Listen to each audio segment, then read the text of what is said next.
طيب، بما اننا اتكلمنا عن الكوره،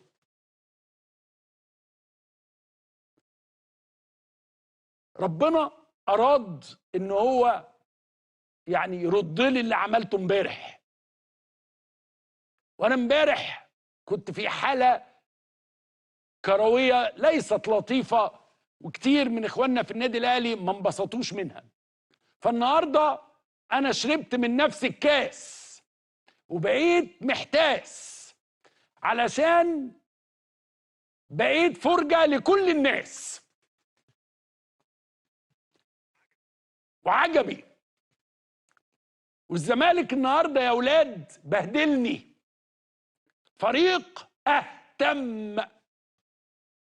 اهتم بلا اسنان، بلا فاعليه، بلا رغبه، بلا قدره. تحس انها فرقه مش فاهمه انا جيت منين ورايح فين، انا بعمل ايه، انا عايز ايه، انا مين، انا ازاي. يا جماعه احنا دخل فينا جونين وسط حراسه مشدده. خلاص زيزو تعبان وزهقان، بقيه اللعيبه عاديه واقل من عاديه. ليه؟ لان انت اللعيبه عندك غير العاديه، بعتها ومشيتها وجبت لعيبه تانية اقل من العادي، اقل كتير من العادي. في ناس واقفه في الملعب لا دور لها، ليها اسم، ان مش عارف مين راح يجيب ايه، لنا انضاي باي باي نزل. كل ده لا يساوي شيء، كل هذا الزحام لا احد. دي فرقه تعلم انها تلعب في نادي كله مشاكل، وبقى خناقات جوه وعقود بتتسرب ومش عارف ايه، اصله مين بيعمل ايه ومين بيسهر فين ورئيس نادي مش عارف عامل ايه. خلاص هي فرطت من الزمالك ومفيش زمالك.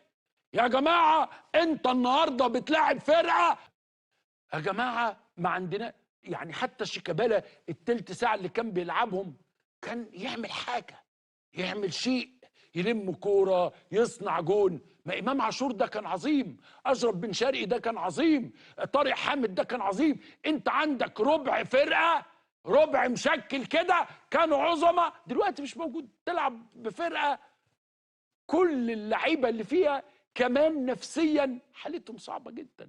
هو مش عارف انا بعمل ايه، وهي هل افريقيا دي انا هكمل فيها، والدوري ده ملناش فيه السنه دي، والكاس اهو ضاع وكل حاجه راحت.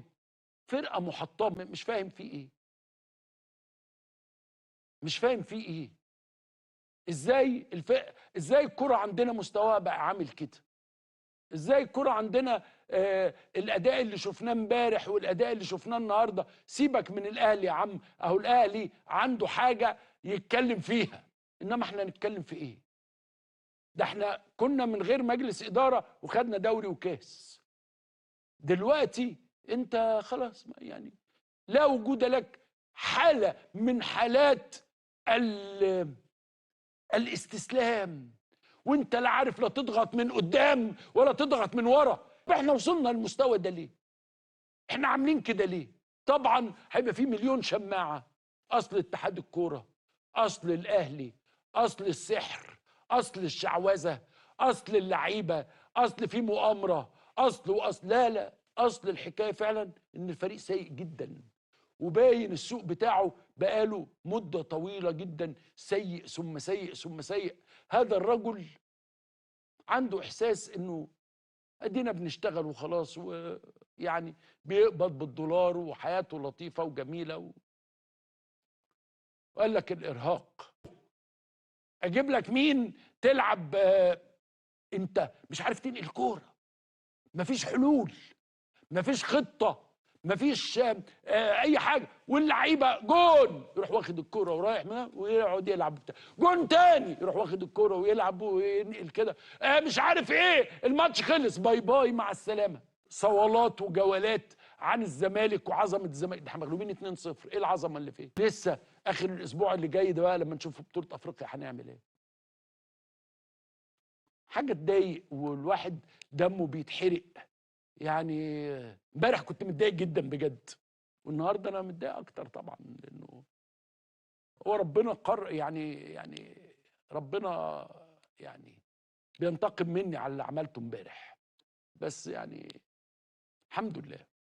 وخلاص بقى، يعني ما اركز بقى في الارسنال، اركز في السيتي، اركز في مانشستر يونايتد، اشوف بطولة اوروبا، اشوف برشلونة وريال مدريد وليفربول هيعملوا ايه، وكل يعني كده، يعني خلاص كده كويس قوي. وعلى فكرة اللي جاي واضح انه مش لطيف، يعني القادم ليس جيدا.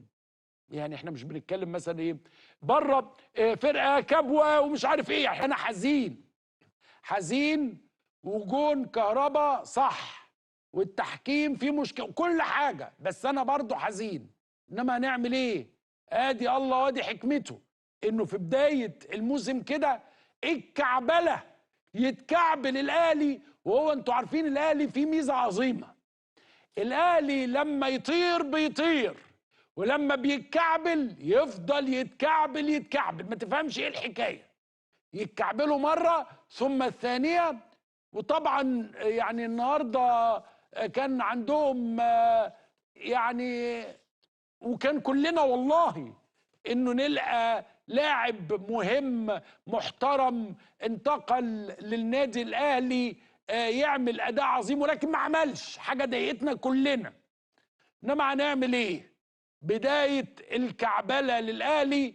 وطبعا احنا كلنا كنا ورا الاهلي، ان الاهلي بيلعب باسم مصر في المملكه العربيه السعوديه.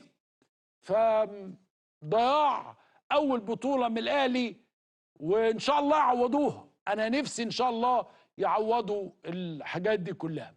وبنبارك طبعا لاتحاد العاصمه. لعب شمال افريقيا صعب شديد، يعني صعب يعني، كورتهم مقفوله قوي، صعب قوي. بيعملوا كل حاجه عشان ياخدوا الماتش، يعني بصراحه عندهم كده طريقه ما يعني، ولكن معلش، هارد لك صحيح.